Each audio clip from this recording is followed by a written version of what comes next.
Hi, everybody. It's so nice to be with you for another episode of Get on the Grid with Chessie Roberts. My guest this time she's kind of got a double identity. She's Debbie Maya when she's doing her clairvoyant work, and she's Debbie Nagyoff when she is doing her author work. So we've got two guests in one today.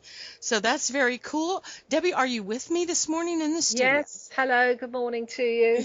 That's wonderful. For those of you who don't know Debbie, in either form, she's an internationally renowned clairvoyant with a specialized field in reading energies surrounding soulmate connections.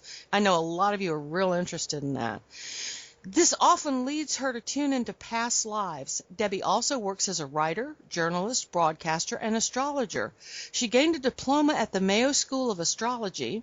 She trained at the College of Psychic Studies in South Kensington and has worked for over 30 years as a clairvoyant, giving private reading both face-to-face, via Skype, email, over the phone. She's heard as the psychic astrologer Madame Deborah on the Danny Greenstone radio show on BBC, Three Countries Radio, from 2008 to 2009, and revived this role on, is that Jeanette Radio? JNet Radio. JNet Radio, as well as with Vibe 1076 FM at Waterford. She's the author of Twin Soul Connection, which appeared in the Soul and Spirit magazine, the paperback Twin Flame and Other Soulmate Connections, which is available as an ebook and paperback via Amazon, and in hardback on lulu.com. Her latest book, Familiar Strangers, Soulmates, Twin Flames, and Their Astrological Synastry, was published in June of 2015. Debbie, welcome so much to the show. I'm so glad to have you. I'm real anxious to find out all there is to know about you. So, okay. My first question for you is, how did you get started doing all these wonderful things that you do? Well, with the astrology work, that started when I was very young. I was always interested in what made people tick. I mean, really from a very young age.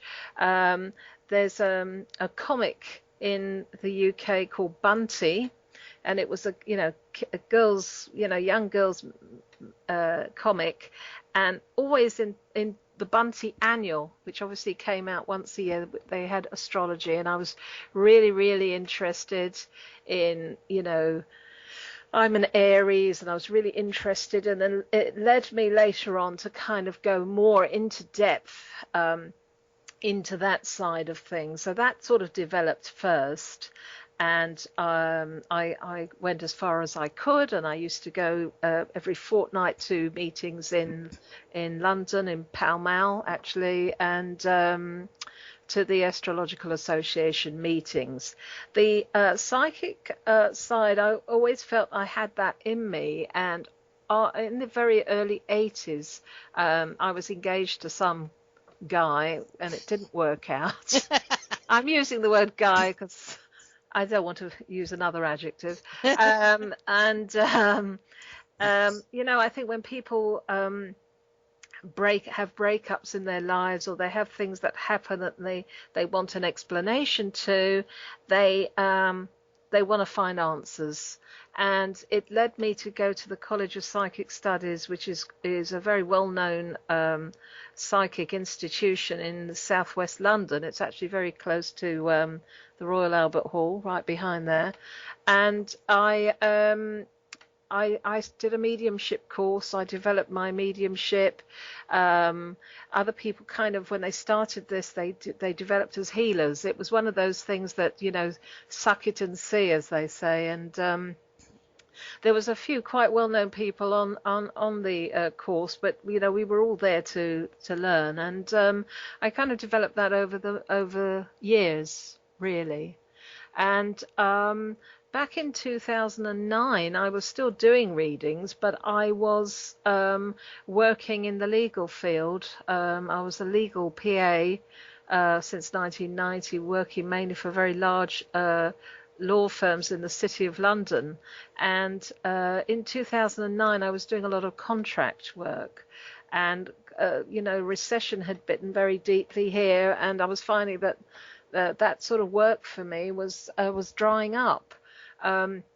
at the same time, my cousin, who had trained to read tarot cards, was also working in the law, and fortuitously, she was going through a really bad time.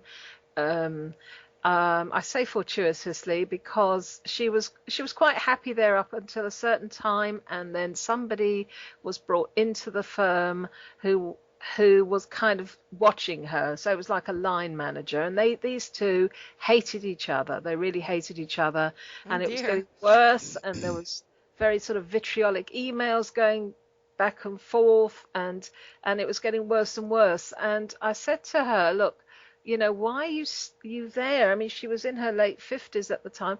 What is it you really, really want to do? And she says, well, to be honest, I want to just give up legal work and I want to do my tarot. So I said, well, why don't you do it? And I kind of gave her permission in a way. Yeah. I said to her, well, why don't we both do it together?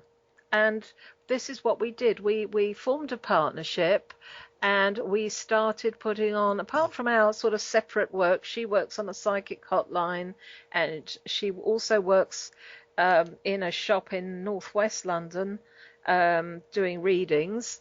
I said, well, why don't we sort of get together and put on our own holistic events and psychic events? And this is what we started to do. We kind of scoured pubs in out, not only in London, in Hertfordshire, but sort of within a kind of a 30-40 mile radius of where we live.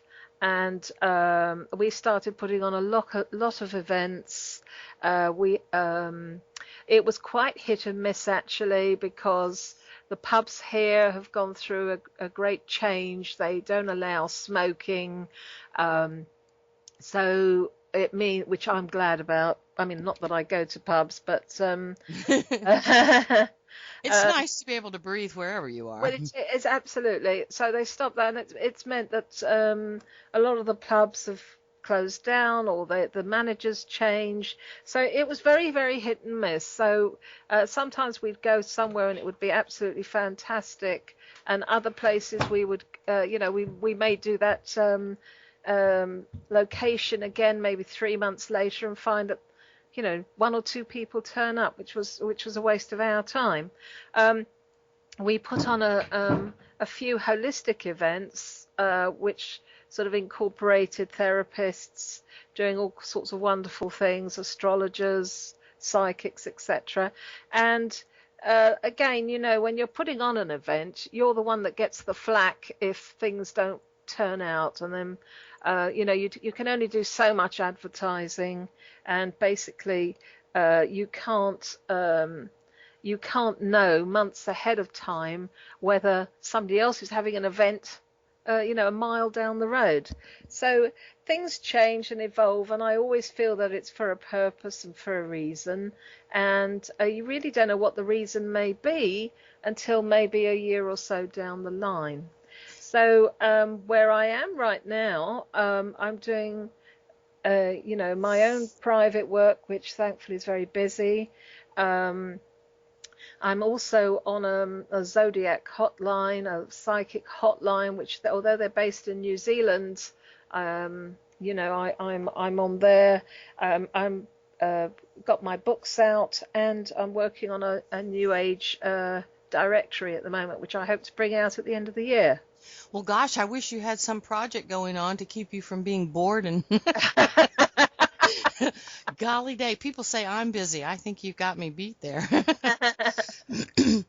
I think it's wonderful that uncomfortable situations that we find ourselves in, like your cousin, can turn into our true calling. Yes, That happened to me several years ago. I was in a bad situation at work, and the person that I was consulting for guidance said to me, well, why don't you quit and just go do your music? And so I did that, and my husband and I lived off our music for 5 years. So there's always something else to do. You don't have to stay in a bad situation. And if you're not happy there, why stay, yeah? The thing is also, I do a lot of work with soulmates and twin flames, and people always say to me, when am I going to meet my soulmate. And I say to them, soulmates are actually made up of loads and loads of people. The most obvious ones being our parents, relatives, etc. But it's also people who we just can't stand for whatever reason or other. And they come in, they disrupt what is a situation. I mean, I've never been allowed to just sort of tick over in a job. It's always been something happens to sort of galvanize me and get me out. Right. And in the situation with my cousin, I always say to her, look at it this way. This girl was brought in by spirit. She was a soul connection to you, and her sole purpose was to get you out and push you onto your tarot, onto your psychic path. One of my author friends calls those people relationship villains. They're the people who volunteer to come into your life and disrupt you totally so that you do look around and find that other direction. I really like that analogy. And my ex-husband was one of those. Oh, right. Okay.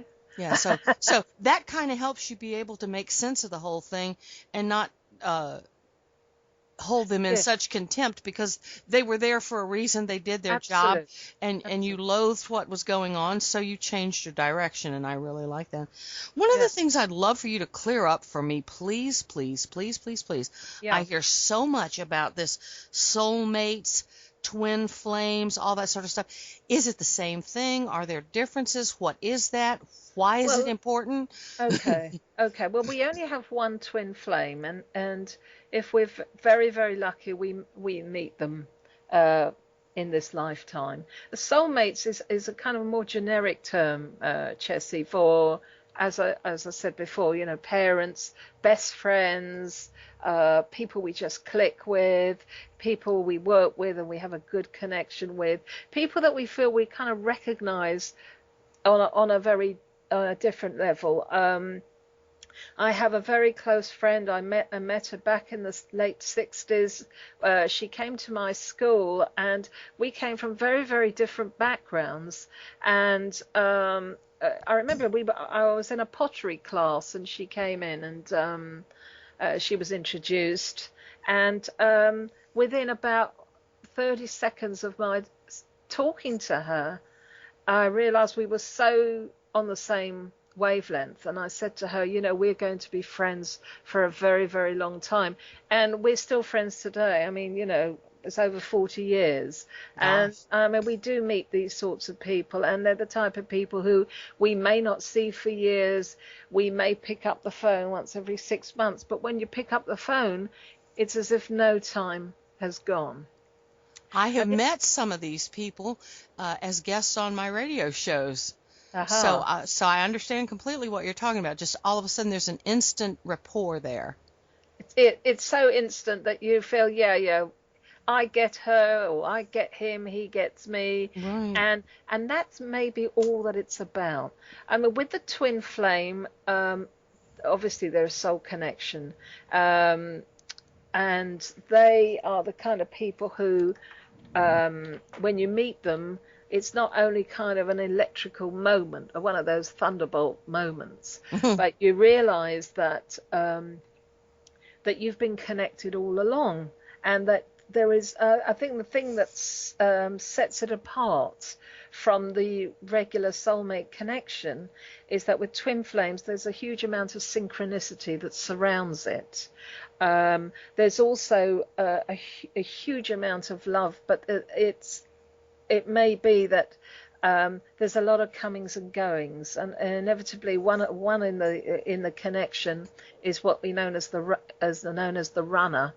They kind of can't take the heat in the kitchen, so they get out the kitchen, and then the person who's waiting around, they're left thinking, well, gosh, what was all that about? And there can be a lot of comings and goings. Having said that, I do get a fair amount of people who contact me because the person that they've been involved with has run, and they assume that that's a twin flame connection. In my way of thinking, it's probably hardly ever is, but it may be. But I'm not in the game of telling somebody, no, that's not a twin flame. I don't do that, because I think if people feel deep down that they've made a twin soul connection. And it usually happens to people who are quite far along their spiritual path. It doesn't tend to happen too much to people who are sort of not very clued up on things like that. It happens to people because they have then got the vocabulary, the lexicon that can actually explain to themselves what is happening. So I think those are the basic differences. There's a huge amount of synchronicity. I remember, although this is not a twin flame situation, but I remember being on the tube in London, and I was reading 2010: A Space Odyssey by Arthur C. Clarke, and it was old then, it had come out years ago. And I looked up, and there was this guy just standing reading exactly the same book, standing above me, and not only that, but we were on the same page. Nothing happened, but I just thought, is this just the universe's way of showing me, look out for symbology today? Wow. Yeah. I love synchronistic happenings and symbolic happenings. I feel they play a really big role in our day-to-day life. What do you think about that? I think they do, and I have to say I'm a very down-to-earth kind of psychic. I'm really not into kind of sort of wafting off at a tangent. So I keep very, very grounded in these things, and I do believe this is true. My cousin and I were doing somebody else's event must have been 3 years ago, and she was there doing her tarot, and I was there doing my clairvoyant readings, and it was all a little bit quiet. But next to me was a local author, and he was there, and he was selling his children's books, and we got chatting, and he told me exactly how he went about getting his books out there. And I thought to myself, I said to him, oh, it's very fortuitous that you are sitting next to me. And I think we look out, when you're in this game or in our game, you do tend to clock the synchronicities quite quickly. Somebody who just happens to be sitting next to you, or you just happen to get talking to, who then leads you on. I mean, it's synchronicity, but there are no there are no coincidences. I'm sure Carl Jung would agree with me that no doubt. Yeah, that this is all the universe's way of connecting people up. I also think it's the universe's way of saying, hey, wake up and pay attention. Look around, see what's going on. That's right. When these things first started occurring in my life, everyone was exciting and interesting and, oh my gosh, what does this mean? And they've happened so often now. They're still exciting and interesting, but I don't have that visceral reaction to them. I just start looking around to see, okay, what's trying to get my attention and why? That's right. That happens. You don't. I think it's only when you're, as you say, right at the very beginning, you think, "Wow, really?" And then you think, and now you think, "Okay, yeah, I get it. Yeah, yeah." And then you can't understand why other people don't get it. They don't look out for these things, or they go against the basic instinct. I think it's also it allows you to sort of tune into your higher self, and allows you to, when you're making decisions, or you what is instinctively feels the wrong move and what feels the right move, what feels right and what feels wrong. Absolutely. And I think this particular topic that we've just hit on, this connecting with our higher self and this using our intuition and this being able to feel or just intuitively know what's right or wrong, is really a big issue for a lot of people out there who are searching right now. Yeah. Is there any kind of touchstone that you can give our listeners to be able to cue into some of this? I think they just, the thing is, when people are very, very busy running around, they don't listen to that higher self. They haven't got time.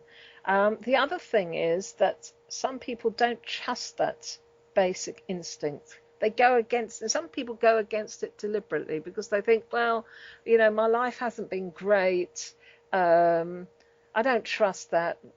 My thought, my instinct is to say no to, for example, going out with this guy, but I'm going to go anyway because I'm feeling really miserable, and I'll go with it. And blow me, what happens? Oh, the same thing happens. So I think it's not only listening to the higher self, but I think the higher self then starts. If you are in tune with it, it kind of says to you, well, why are you repeating patterns all the time? Why are you repeating bad patterns all the time? It's that seeing the patterns, I think, is an issue too. It is an issue, and I think people wade into situations and they can't see through it. They're just thinking that they just get completely overtaken by waves of emotion, and they can't see through it. And 9 times out of 10, especially in relationship issues, you find that the seeds of these patterns lie in the childhood. Oh yeah. So why, for example, is this person always going for married men, or is going for men who are not giving her any attention? You go back in the life and you find she came from a family of 10, didn't get any attention, or father was absent, or the parents didn't want to know, and then it becomes something that's totally out of my hands, because I'm not a psychiatrist, I'm not a therapist. Sorry, I'm just moving my chair a bit, and therefore all I can do after I've given my input and my feeling is to suggest that they seek more kind of professional help. Otherwise, they'll go on making those mistakes over and over again. Sometimes, though, what is interesting when people hook into other people is I tune into the past life connection, and that can be actually more interesting than yes. what's going on. I'm a bit of a history buff, and it's always interesting. You as you tune in, you can feel these people can be anywhere. You find, for example, a girl I read for, she was very happily married, and as I tuned into the relationship with her husband, I immediately felt myself at the court of Henry VIII, and I could feel that she was one of the ladies in waiting. He was one of the courtiers there, and she was very, very interested. At the end of it, she said to me, you know what? She says, for some reason, that period of history is particularly interesting to me. I have a particular passion for the Tudors. So, but we have many lifetimes, and I think quite often people who are very, very important to us are, we've met in different scenarios in different lifetimes. And sometimes when there's a kind of a menage a trois, or even not a menage a trois, but, two or three people are involved, maybe 2 ex-husbands, you find that, they also knew each other in a past life, and, may have been battling for your affections back then. Right. So that's a particular interest of mine. I really do enjoy putting puzzle pieces together and figuring out what makes what happen and all that, just like you do. So all of this to me is just absolutely fascinating, and it's really funny to me that my path is a little bit here and a little bit there. I do a little bit of this and a little bit of that. Yeah. But my main thrust right at the moment seems to be to facilitate the information of others getting out to everybody. And I would really be interested to know where that came from, just because I'm that person. I want to know what's going on, where it happened. So I think this is very interesting, and in the way that these past things, these deep buried forgotten issues still affect us right now in this moment, and how the understanding of these, how seeing the patterns and being able to make the conscious aware choice to change them can affect your future life. And I've seen this over and over and over again, so this must be a very rewarding field for you.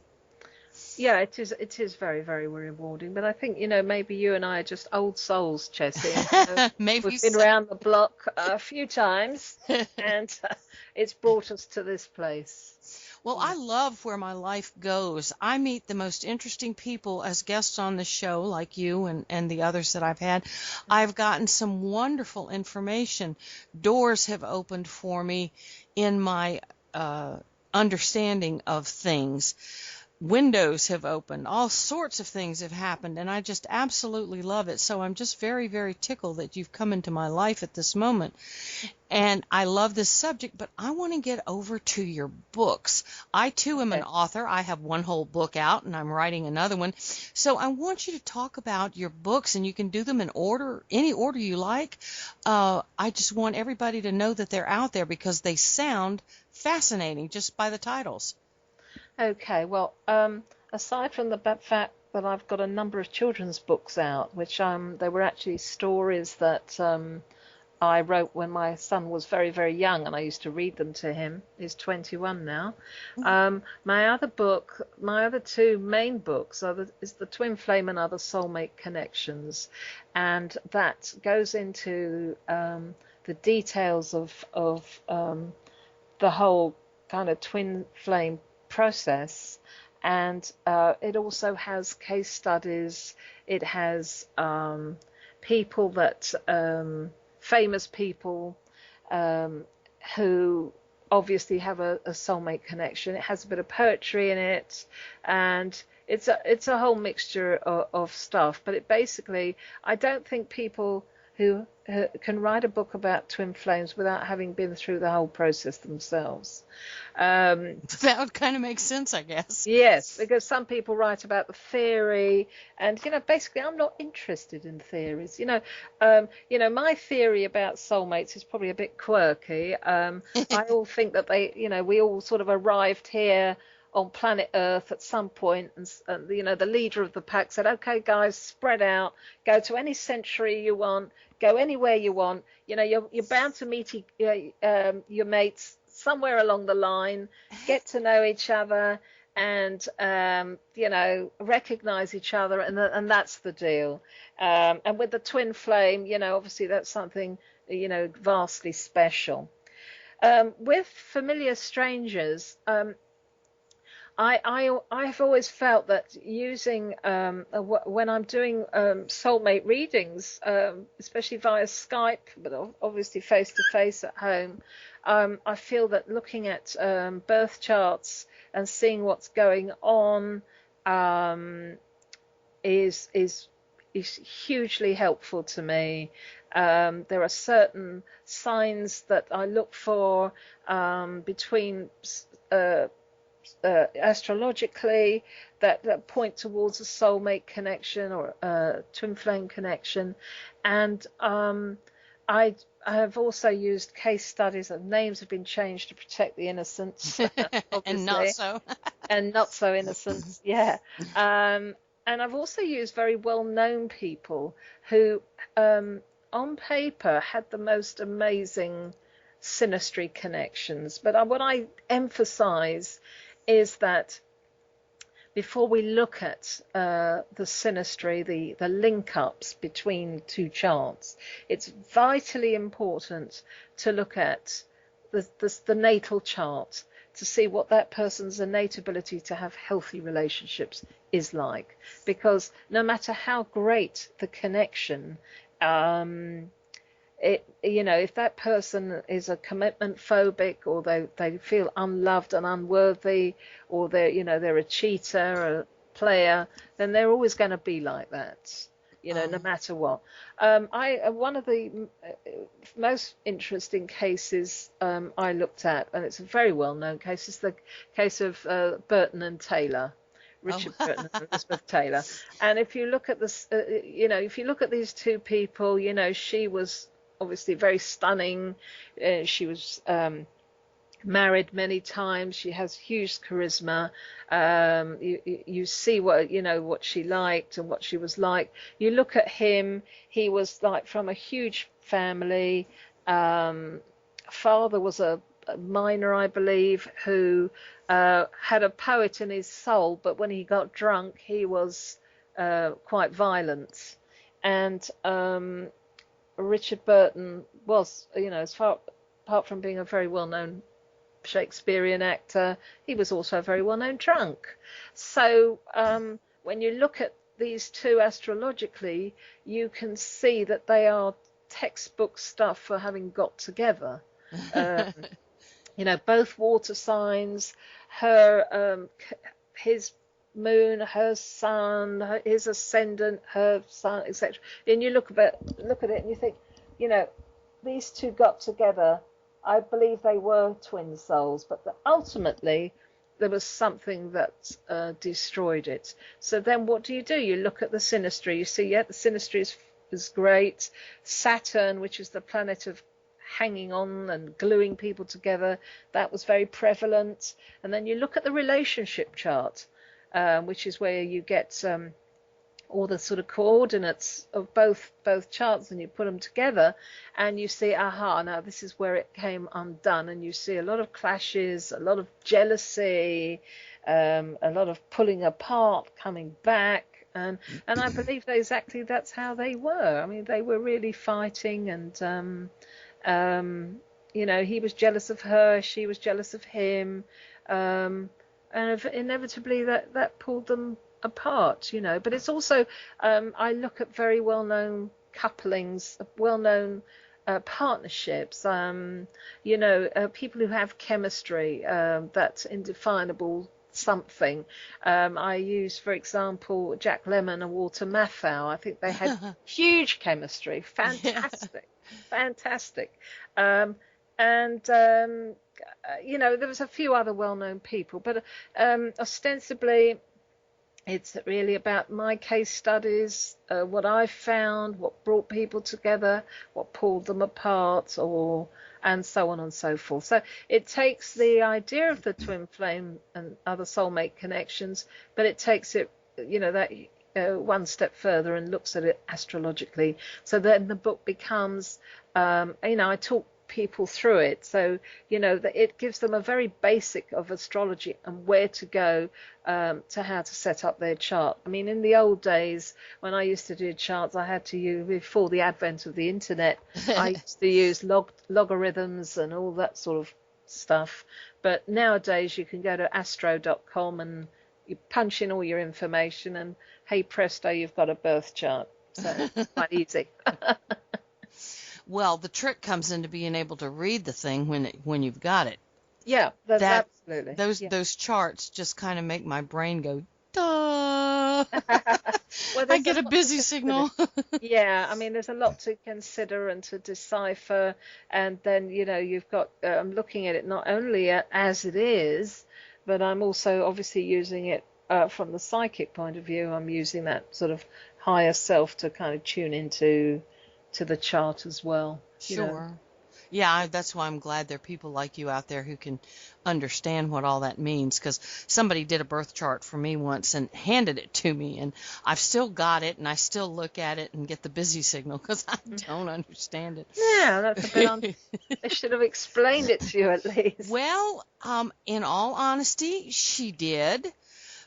But I don't understand houses and ascendings and risings and cusps and minutes and right. Okay. The verbiage of it just kind of makes me go Thorn. I don't get it. Okay.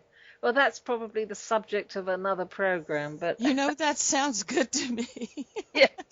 Yeah. I don't want to bore everybody. I don't think you could if you tried. Oh, thank you.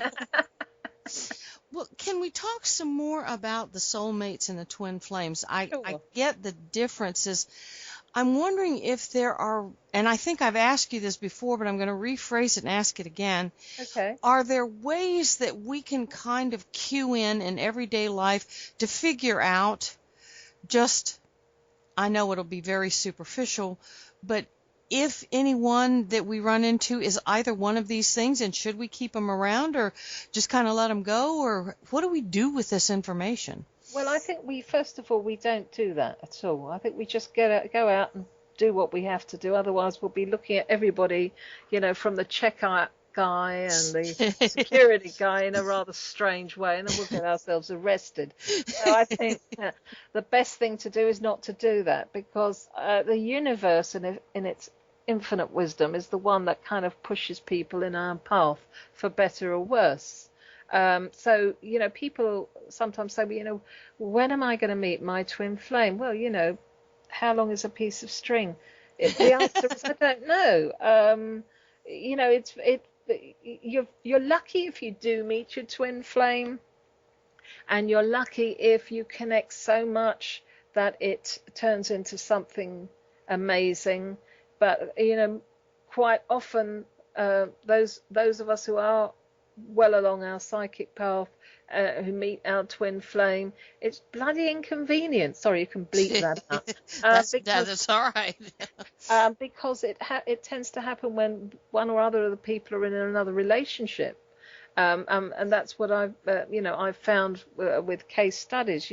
People are in another relationship. So what do? They do nothing. There's not a lot you can do, because if if one person starts saying, well, you've got to leave your husband, or you've got to leave your wife, that's creating negative karma straight off. So already you're thinking what that's doing is it's saying, right, well, that means it's another lifetime for you, and because you've got to clear all that stuff.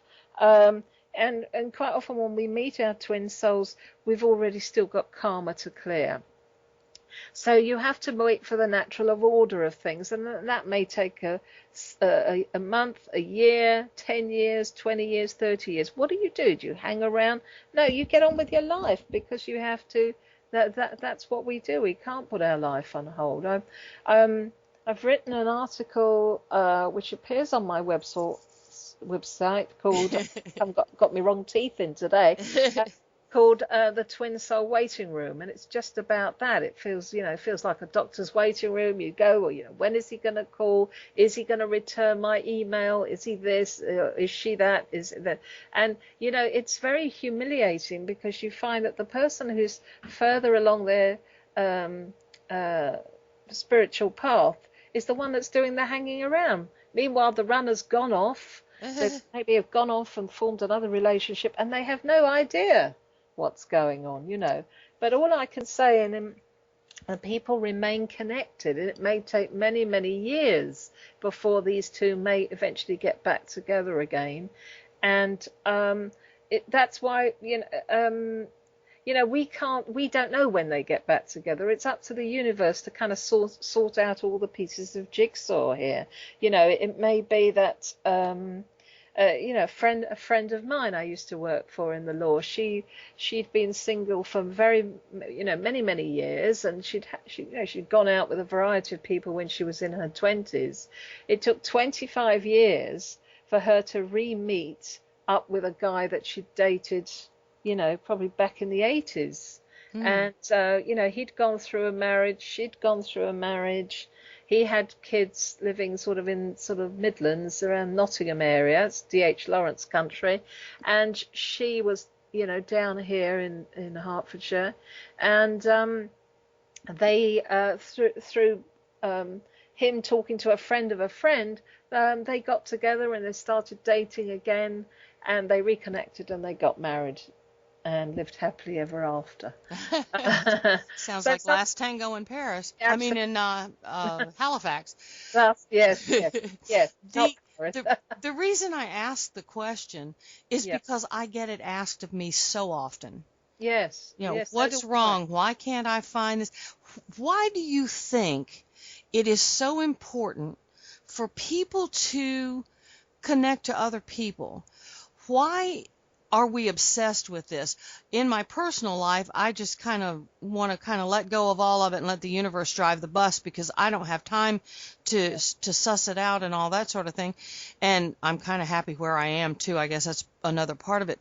But it seems that everybody's looking for some kind of a connection, and the one they have is never the one they want. It's always, grass is greener and all that sort of thing. Why do you think that is with human beings? Is it just part of our nature, or? I think it probably is. We want to connect with people who we feel comfortable with and who we can form bonds with.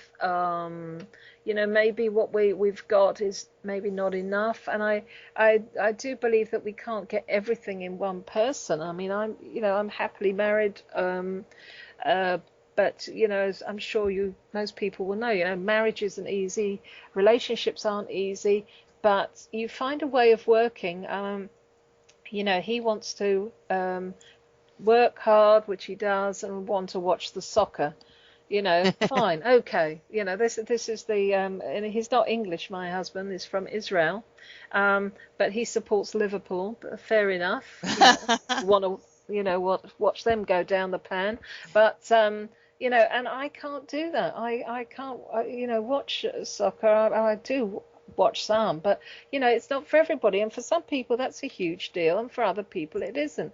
And what works for one couple doesn't work for another. I mean, I've never been one of these wives that had to go shopping with my husband. I think it's a waste of time. Why why have you got to be? I'm not joined at the hip. I find that the shopping is boring.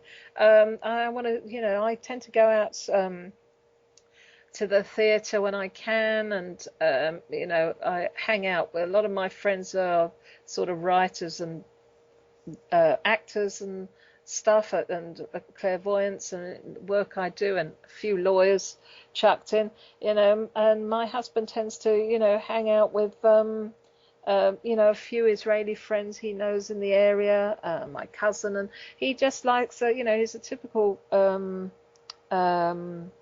Cancerian. He's a homebody, and that's the way he likes it. Now, there's some people who would think, oh my God, we have so little in common. Let's split. But why? I mean, this is life, and so I think it just depends on the two people also, what they want. And I think the thing that takes the pressure off is to realize that no matter how many times you go out on a Saturday night looking for love in the nicest possible way, in the best possible taste, it ain't going to happen till the universe decrees it. There's a well-known saying that man makes plans and God laughs. Uh-huh. So, I don't think there's anything wrong with allowing the other person to be who and what they are either, even if they're doing it in your space. I think if we as couples can get used to the fact that, I think Khalil Gibran said it best, the cypress and the willow can't grow in each other's shadow. And if you can be in your own orbit and intersect with your mate or your friends or whatever on whatever level you connect with them on, and just allow them to be who and what they are when they're themselves, and you allow yourself the same leniency and latitude, I think we'd all get along a little bit better. What do you say? I totally, absolutely agree with you. I mean, I think the main problem is people get together and immediately they want to start changing their mate. Why? Yes, I don't get that either. You've met this person. Now you want to change them, and that's so controlling. And I think you find that, I certainly find that in my work, that you find, it's usually the woman, if she wants to, he's not doing this and he's not doing that, and I'm saying, I get that bit, but hang loose a bit here. You're trying to push yourself. It's like I always use the analogy of, a baby. You can't make a baby walk or learn to walk any quicker than they are able to. So, a child may walk at 10 months or 14 months or whatever it is, but you can't force it. And it's the same in relationships. You can't force somebody to commit to you, or do anything else. You just have to allow it to happen. And if it doesn't happen, then you have to make a decision on it. Mm-hmm. Yeah. I had a client of mine one time tell me that she'd met the man of her dreams. He was wonderful. He was this, he was that, he was the other. And then she went into the negative side of the list. But he does this, and he does that, and he won't do this, and he won't do that. And I said, what difference does it make? She says, oh, I'm not worried about it. I'll change him later. And so I thought right then, well, you know what? This isn't going to work. And it didn't. So she was surprised. I was not. No, absolutely. That's absolutely. Talking about connections, I don't know if any of your listeners must know about Dr. Brian Weiss. Do you know his book, Only Love is Real? I am not familiar with that, no, and I will freely admit that. So please tell us Okay. more about it. Well, Brian Weiss is well-known. I think he lives your side of the pond somewhere, and he was a psychotherapist, a regular hypnotherapist, and he found over time that he found his clients going back into past lives. So he sort of explored it, kept an open mind. And then he had a situation, which he talks about in his book, Only Love is Real, where he had two clients. Well, he had many, many clients, but amongst his clients were two clients, a male and a female. And they would go back into past lives, and he would inevitably ask the question when they, do you recognize, the woman that's with you in this lifetime? And the guy would say, no, I don't, but I feel a great love coming from her. And he would find with his female clients that she would kind of say the same thing. He'd say, do you recognize the male? And she would say no, but it took him quite a long time, Dr. Weiss, to realize that the scenarios, because obviously he made notes, the scenarios that they were talking about were the same scenario. Oh. So ethically, he couldn't tell one about the other person, because he suddenly realized that these two completely separately had known each other in a past life. That's what he had deduced. So what he did, he decided to make their appointments one after the other. So that they could at least bump into each other in the waiting room. And that's what happened. They did bump into each other in the waiting room. They had a chat, and nothing else happened. Sometime later, I think the guy was flying out to the West Coast. It might have been a couple of weeks later. She was at the airport. He was at the airport. They saw each other. They both happened to be going on the same flight, I think, to LA. And I think the flight was a particularly choppy flight. There was a lot of turbulence. They sat next to each other, and by the time they got off at LA, they were in love. And there you are. So I think that's an amazing story.